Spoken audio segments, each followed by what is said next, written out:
Welcome to Shared Decision Making for Aging Veterans.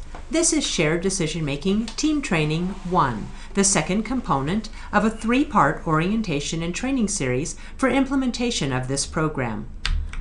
The series is intended to start with a leadership orientation. This brief orientation session is for VA MC leadership, including the Medical Center Director, Director of Nursing, Director of Social Work, as well as leaders of the clinic or service line implementing shared decision-making, such as the Director of Primary Care.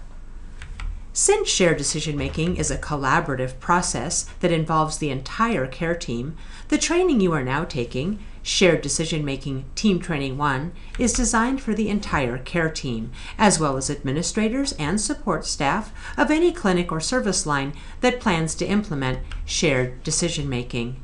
If you're completing this training independently, we hope you'll encourage others in your clinic or service line to also complete the training. And if your leadership is not yet on board with implementation, we hope you will introduce the program to them. Implementation is most successful when entire care teams complete Shared Decision-Making Team Training 1. The last part of the series is facilitating Shared Decision-Making Training 2. This is a practice-based training for those most involved with the facilitation of shared decision-making discussions for aging veterans. Usually, it is social workers who participate in this training, but others on your care team may also choose to participate.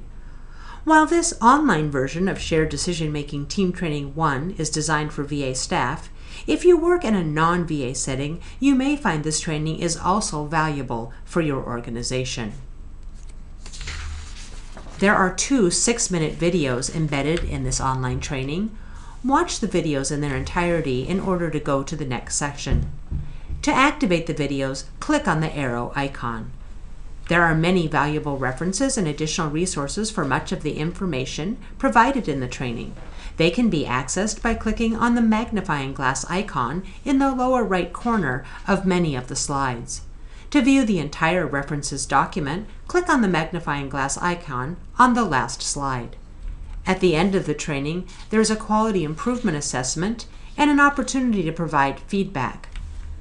Thank you for taking time to do this, as it will help us improve future trainings. This course covers an overview of shared decision-making and why it is especially helpful to aging veterans making choices about long-term services and supports, a tour of www.va.gov/geriatrics, an introduction to shared decision-making tools, materials, and distribution guidelines, the team approach used in shared decision-making and roles of care team members, talking with older veterans, including information about communication challenges and effective strategies for addressing them, and next steps to implement shared decision-making for your aging veterans. Let's get started with an overview of shared decision-making. Shared decision-making is a collaborative, patient-directed decision-making process that works best for preference-sensitive choices, decisions for which the patient's goals and priorities play a considerable part in choices that are made. For aging veterans, choices among long-term services and supports and advanced care planning are common. Just say that over again, because there were some. Yeah. Go back a little bit and just start over. I've lost my operability here.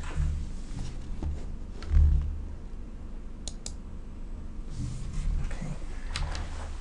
Do you want me to start with this one? Yeah. Shared decision-making is a collaborative, patient-directed decision-making process that works best for preference-sensitive choices, decisions for which the patient's goals and priorities play a considerable part in choices that are made.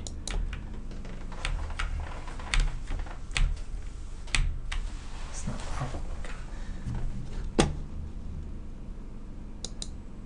I'll try it.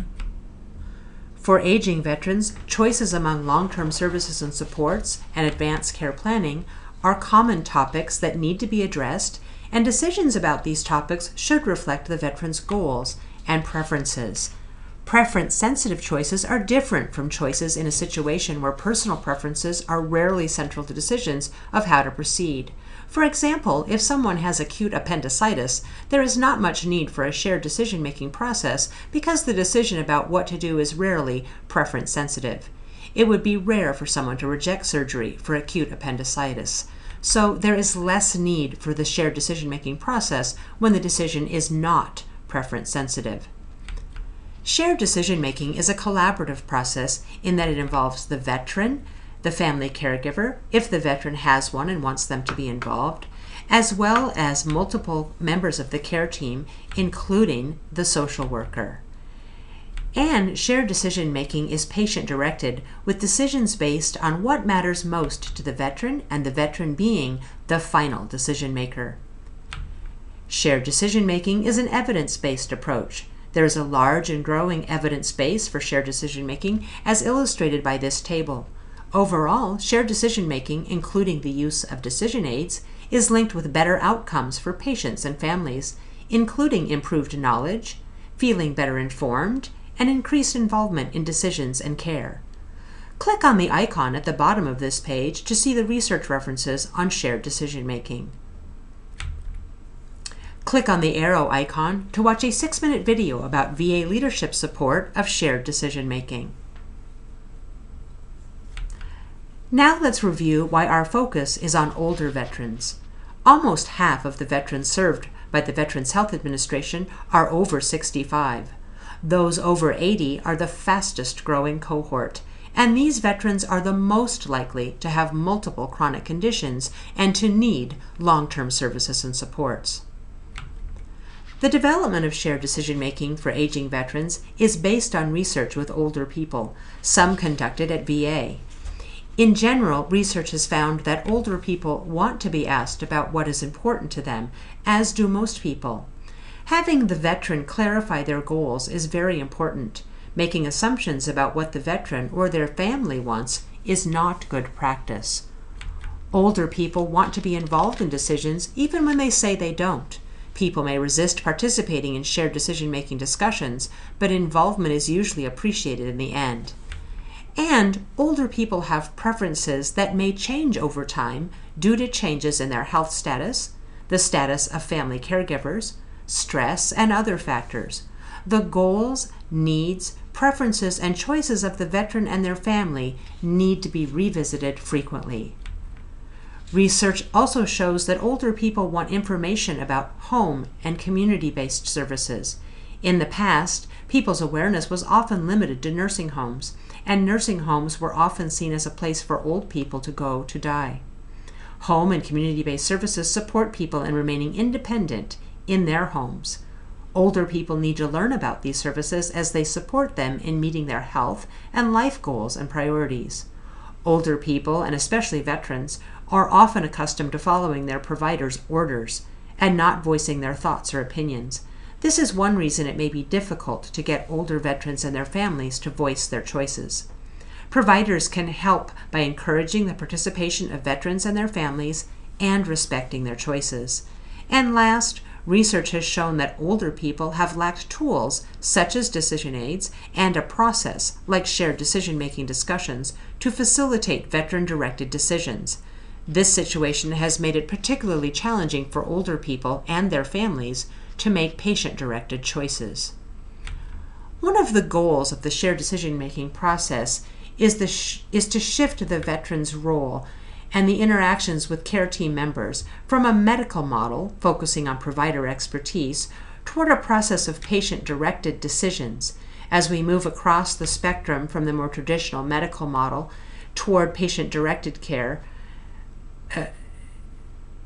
we move through a place of patient-centered care. This is care that focuses on the needs of the patient, such as a Saturday clinic for those who work 8 to 5 on weekdays. Patient-centered care is important, but it does not address how decisions are made. Patient engagement begins to address involving patients in the decision-making process. We engage them in discussions. However, this still may fall short of having them be the central decision maker. When we implement patient-directed care, we go further by saying that not only is the patient involved, but the patient is in charge. and that ultimately the decisions are theirs. Section 2 will acquaint you with shared decision-making resources and tools.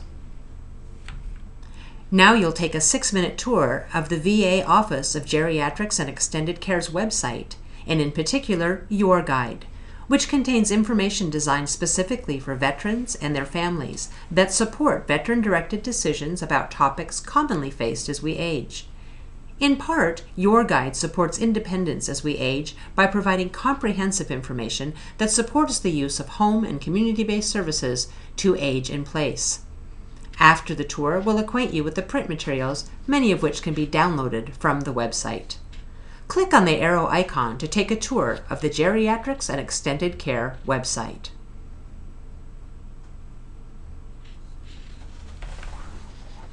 As you saw on the website tour, there are many resources and tools available to assist veterans, caregivers, and staff in the shared decision-making process. Now you'll see the print materials that support the process. Then you'll learn about a range of distribution options to get folders in the hands of veterans and caregivers who will benefit from them. The decision aid worksheets are an important part of the shared decision-making process.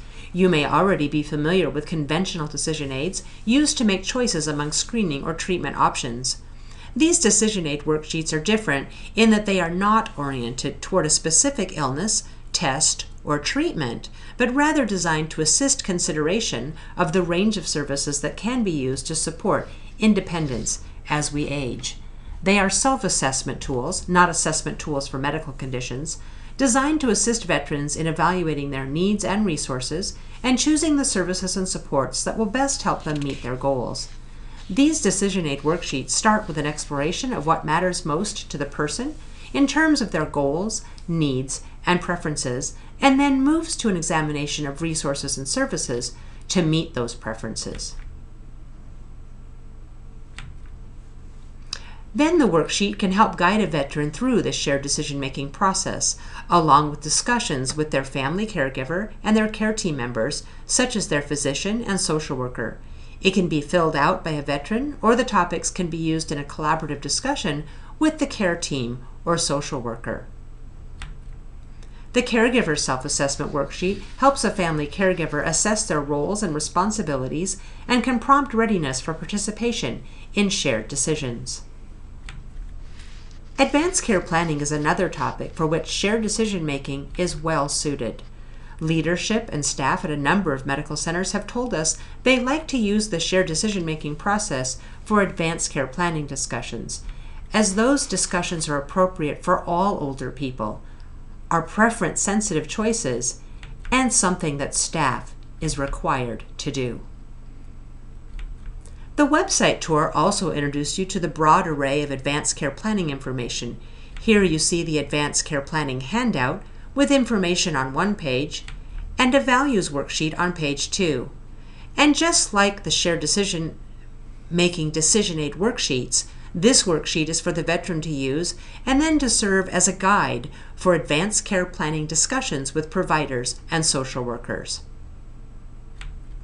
There are folders with printed materials which should be given to all veterans and family caregivers engaging in the shared decision-making process. They contain an overview of long-term services and supports abbreviated from the website, the veteran and caregiver worksheets, handouts on advanced care planning and well-being, as well as a wallet card with a place for providers and social workers to jot down their contact information. In addition, there are bookmark-style brochures available for placement in racks, exam rooms, or waiting rooms.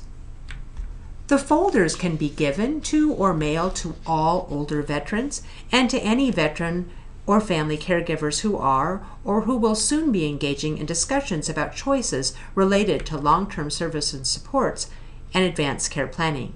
They can be mailed prior to a clinic appointment, used during the discharge planning process, or taken on a home visit. These hard copy materials are particularly important for veterans and family caregivers who do not use computers. For those who do use computers, most of the handouts in the folder can be downloaded from the GEC website. Now that you're familiar with shared decision-making resources and tools, let's talk more about the team approach, staff roles, and how your care team can work together to implement shared decision-making. It takes collaborative team involvement to get to veteran-directed decisions. All staff has a role in encouraging veterans and caregivers to engage in the shared decision-making process, communicating with each other and making referrals to social workers, providers, mental health staff, and chaplains as appropriate. Remember, it is important to encourage all veterans to be involved in the shared decision-making process. As we mentioned earlier, not everyone says they want to be involved in these decisions, but most times they want to be involved in decisions even when they say they don't. So support veterans in clarifying what's important to them, their personal goals and priorities, obtaining comprehensive information, and using the decision aid worksheets to facilitate collaborative, veteran-directed decision-making. Let's review the roles that each of us can play in this process. Nurses often introduce shared decision-making to veterans and their family caregivers by providing them with a shared decision-making brochure or folder. They may also screen patients for participation in the shared decision-making for aging process. Nurses may encourage veterans and family to review the GEC website. They can give the veteran a brochure with the website address and suggest that the veteran and/or their family review it. They may give the veteran the shared decision-making folder and review its contents, as well as encourage veterans and family caregivers to complete the decision aid worksheets, or at least review them. It is valuable for them to convey the value of these worksheets to the veteran and their family, to explain that completing and discussing these worksheets among themselves will lead to more beneficial discussions with the care team and better choices for them. Nurses may also note whether or not the veteran and their family seem to understand the veteran's health conditions. If there appears to be any lack of understanding, the nurse may provide more information or encourage the veteran to talk with their provider so that they thoroughly understand their health conditions and how those might affect their functional status. And very importantly, the nurse can arrange for an appointment with the social worker, as social workers are usually the key facilitators in the shared decision-making process. This visit can be very beneficial for the veteran and their family. First and foremost, providers need to discuss health status, prognosis, and what to expect with the illness course. When veterans' concerns are addressed and they have a clear understanding about their needs, then they are in the best position to set realistic goals based on their health status. Shared decision-making discussions can help veterans clarify goals and priorities, especially when prolonging life is not the only goal of care. Providers, particularly physicians, influence their patients' decisions. For this reason, providers can have considerable impact by encouraging their patients to participate in shared decision-making by recommending veterans and family explore the geriatrics and extended care website or the folder. And very importantly, encouraging them to review and, if possible, to complete the decision aid worksheets and to think about their goals and preferences and be prepared to have a longer discussion with their social worker. Providers have limited time, and social workers are often even more skilled in facilitating conversations with patients about their goals and preferences and suggesting choices that meet those goals and preferences. So providers can facilitate veteran appointments with social workers and other care team members, coordinate with other medical care team members prior to making recommendations to the veteran, or reinforcing what nurses or social workers recommend. They can make referrals to long-term services and supports that align with the veteran's goals and accept the veteran's choices even when they do not reflect the provider's judgment.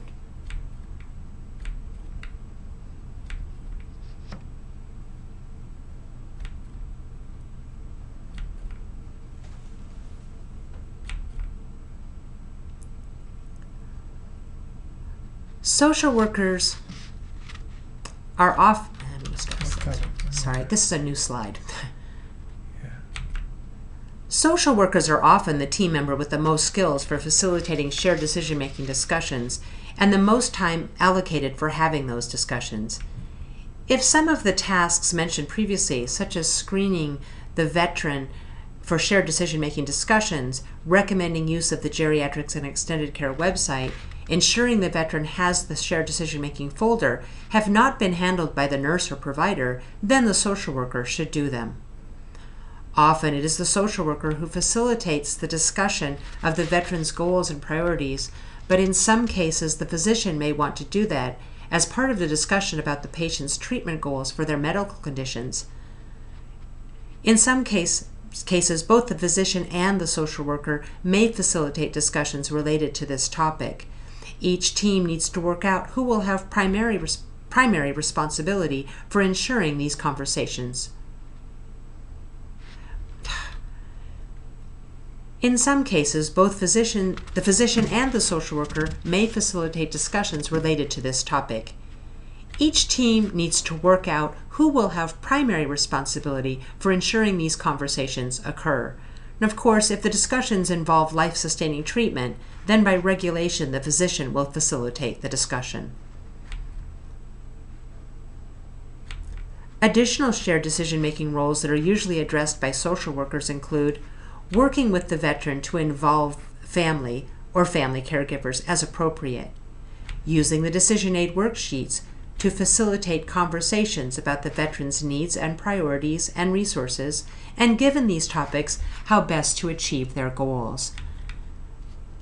Ensuring veterans are aware of the full range of long-term services and supports, particularly home and community-based services, because home and community-based services can support veteran independence or aging in place, which is what most older people want. Encouraging veterans to talk with their provider if they have questions related to their health or likely course of their illness, supporting the veteran in making choices, veteran-directed decisions, and as with physicians and all others on the team, respecting the veteran's choices even if they are not in agreement with your professional judgment. And finally, ensuring referrals are completed. As we all know, simply making a referral is often not enough. Social workers may need to follow up with those referrals and make sure they become operational and that the veteran knows how to use them. The family caregiver or caregivers may or may not live with the veteran, and the relationship may be more or less positive. In most cases, caregiver involvement should be encouraged. Caregivers may play a role in supporting the veteran as the key decision maker. The Caregiver Self-Assessment Worksheet is helpful in the process of assessing needs and capacity for providing support. It's possible that caregiver input may affect the veteran's choices about advanced care planning or long-term services and supports, such as which services are needed, or even options for where the veteran lives while receiving services. Then talking with the veteran and communicating their capacity for providing support, including limits related to caregiving, and participating in discussions about the veteran's advanced care plan, as caregivers often have a key role in its implementation. The veteran's role is to be the key decision maker. The first step in this process is for the veteran to identify their goals, needs, and priorities. In order to clearly understand their needs, they often require additional information about their health conditions from their provider. The veteran also needs to have comprehensive information about long-term services and supports and complete the veteran's shared decision-making worksheet, so they can discuss their goals, needs, and preferences with their care team, family caregiver, and social worker. Only at this point will the veteran likely be ready to make veteran-directed decisions. Even with team participation, good information, and good training, shared decision-making discussions with older veterans can be challenging. Now we're going to discuss communication barriers you may encounter and strategies that you may employ to overcome them. We'll also provide tips for preparing for successful shared decision-making discussions with veterans and family caregivers. Communication barriers may be caused by normal aging or aging-related health problems, the environment, or even our tendency to stereotype older adults. Older veterans may be dealing with health concerns such as hearing or vision deficits, difficulty with speaking or recalling words, dementia, or they may be affected by medication side effects such as fatigue. It's also important to remember that over 60% of people over 65 in our country are at a basic or below basic level of health literacy and numeracy. And sometimes the environment can pose communication barriers, things like background noise or lack of a private space for conversation. There are also many challenges associated with talking about topics related to aging. They are difficult topics. As a result, people often do not want to talk about the aging process because they are uncertain or afraid, or they are in denial about declines in functional abilities. Some people have a serious dislike for discussing getting worse or dying, or for that matter, changes that they may have to make related to requiring assistance for activities of daily living or to accommodate declines in function. As mentioned before, some veterans and family caregivers think that long-term services and supports only means a nursing home and that a nursing home is where one goes to die. And sometimes the challenge will be to engage in shared decision-making with an aging veteran who views healthcare team members as commanding officers and prefers that you just tell them what to do. It can be hard to strike a balance between respecting autonomy and stimulating involvement. Shared decision-making discussions can be sensitive, so they rely on trust among the participants. It takes practice to become skilled in having conversations about goals and preferences. In addition to good communication skills, such as active listening and starting where the veteran is at, prepare yourself by making sure the environment is set up well, quiet and free of distractions. Allow enough time to accommodate the various aspects of aging that may impact optimal communication, as well as to elicit veterans' values, goals, and preferences. Be mindful of factors such as readiness to talk and hear information, as well as of family dynamics and cultural, religious, and social issues. Why don't you just stop and go back and do that? Stop and go back and do that last section. Yeah. Shared decision-making discussions can be sensitive, so they rely on trust among the participants. It takes practice to become skilled in having conversations about goals and preferences. In addition to good communication skills, such as active listening and starting where the veteran is at, prepare yourself by making sure the environment is set up well, quiet and free of distractions.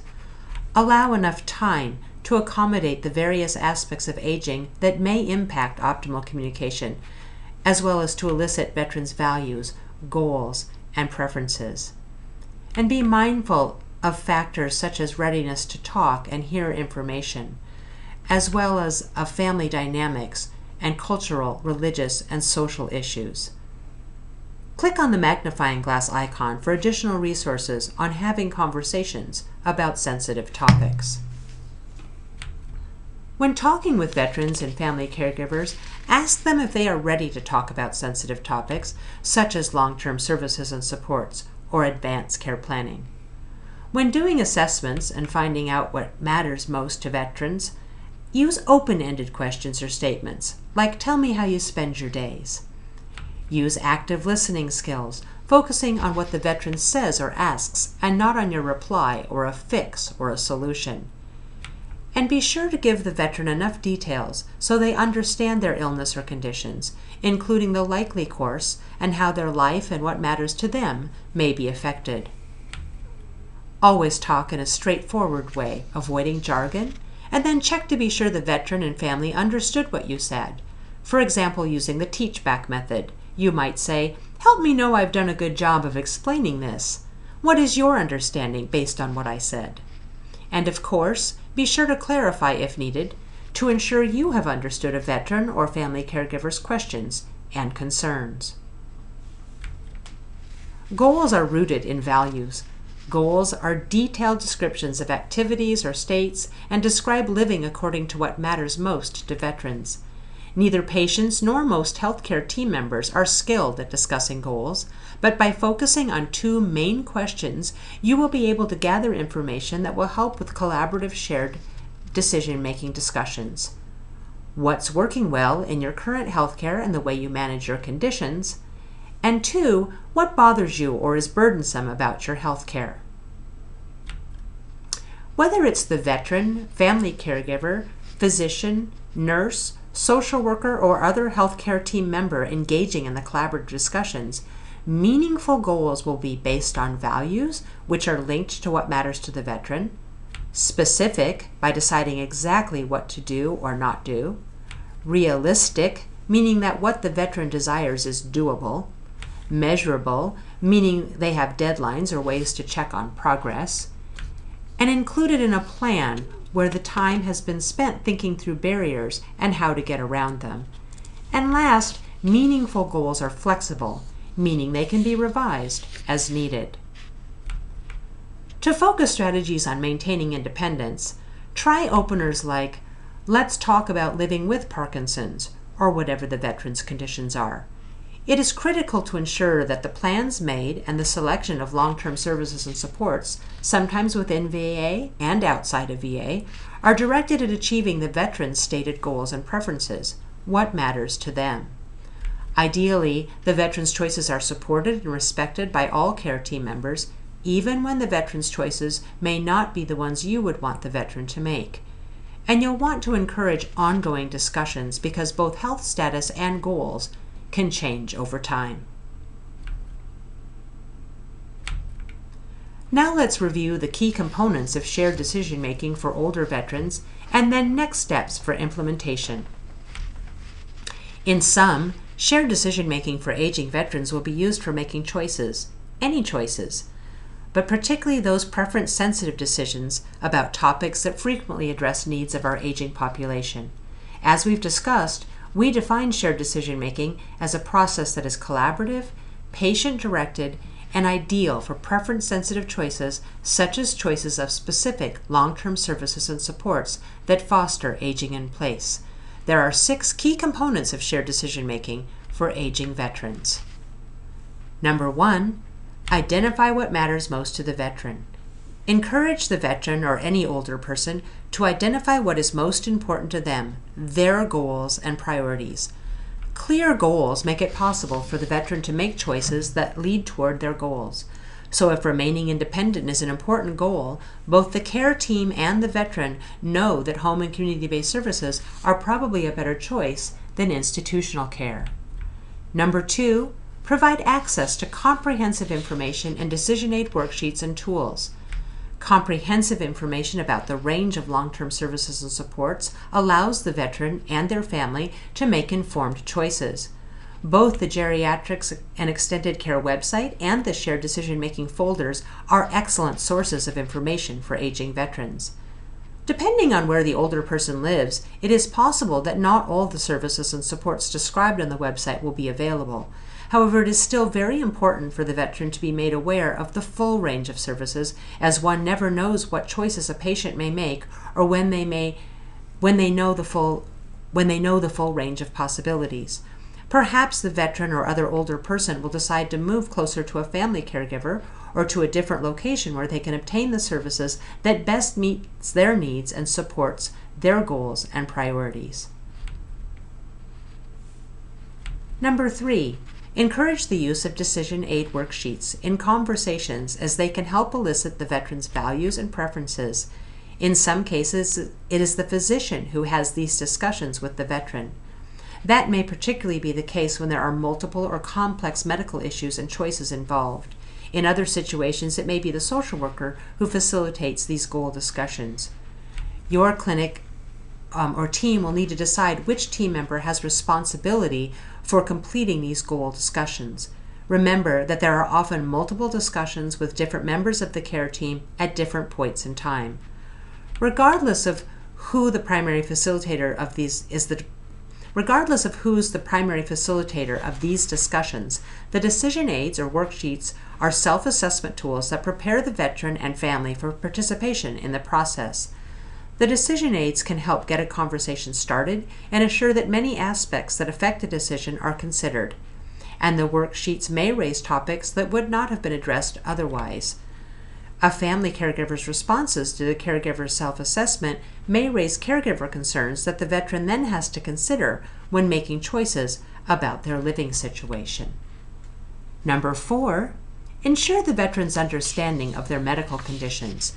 In addition to treatment option, the patient needs to understand the likely effects of their health conditions on their ability to perform daily tasks at the present time and as an illness progresses. An understanding of the likely course of their conditions may also affect the choices they make about long-term services and supports or their preferences in their advanced care plan. Number 5, support the veteran's independent. There's 2 of those, sorry. Number 5, support the veteran's independence. In addition to being aware of the full range of services, gaining access to all the services needed by the patient may require use of services in the community as well as those provided by VA, and it often requires revisiting the mix of services and supports chosen on a regular basis. Remember, as time passes, the veteran's needs and preferences may change. And number 6, the last component of the shared decision-making process is essential. Respect the veteran's choices. The veteran is the decision maker as long as he or she has capacity to make decisions. It is possible that the veteran will make choices that do not align with your best professional judgment. Be sure to provide the veteran and their family with the best available information and with your professional expertise. But in the end, a key component of shared decision-making is that the process is veteran-directed and that their choices are respected. Click on the button that applies to you and your team to learn about next steps for implementation of shared decision-making for aging veterans. For VA shared decision-making implementation sites, if you have taken this training as a required portion of shared decision-making implementation, please confirm which programs or service lines at your VAMC or CBOC will implement shared decision-making for aging veterans, perhaps in your PACT clinics, Geri PACs, home-based primary care, or other programs. In some locations across the country, shared decision-making is being done as part of discharge planning, and some locations have even created designated clinics for shared decision-making. Also, be sure you know the start date for shared decision-making implementation. Confirm what screening criteria your clinic or service line is using to identify veterans you should engage in this process. Screening criteria could be all veterans over age 65 or who appear to have a need for services, all veterans who have not completed an advance directive, or by target population, such as veterans with multiple chronic conditions, those with extended care needs, weight loss, multiple missed appointments, especially those due to transportation challenges, or those presenting, veteran or caregiver, with complaints about being able to meet basic or instrumental activities of daily living. Some implementation sites have a shared decision-making clinic time set aside for veterans who are targeted through screening. Because social workers are the key facilitators of shared decision-making discussions, we have another training that is specifically for them and others who view themselves as key facilitators of discussions. This is a case-based scenario training and provides skills and practice for carrying out this challenging work. If you are part of a VA shared decision-making implementation site, this training will be provided. If you are at another facility and are interested in this training, please contact us using the information at the end of the training. Last, obtain the shared decision-making folders from your clinic or service line leadership. If you are from a community-based, non-VA site and are interested in further training and implementation in your setting, please contact us at sdmagingveterans@va.gov. We are excited you have decided to implement or are considering implementation of shared decision-making for aging veterans or other older people. Now, please complete the quality improvement assessment questions to ensure we know that you have completed this course and to help us improve it for future participants. We appreciate your feedback about what you liked about this training and what we can do to improve it. Be sure to visit www.va.gov/geriatrics soon and explore the information, resources, tools, and links about all aspects of shared decision-making for aging veterans, from long-term services and supports, including home and community-based services, to well-being, paying for long-term care, and advanced care planning. If you are familiar with the website content, you'll be in a great position to recommend that the veterans and family caregivers you work with take time for a visit. And you can stay current by reading the Geriatrics and Extended Care news features or checking out the other staff resources. Thank you for completing the Shared Decision Making for Aging Veterans Online Team Training 1. If you are in a staff role where you may be facilitating shared decision-making discussions with veterans and caregivers, please attend a Shared Decision-Making Facilitation Training 2 session, which provides practice with case-based scenarios. Whether or not you work at VA, if you have questions about or interest in shared decision-making implementation, please email us at sdmagingveterans@va.gov. We look forward to hearing from you.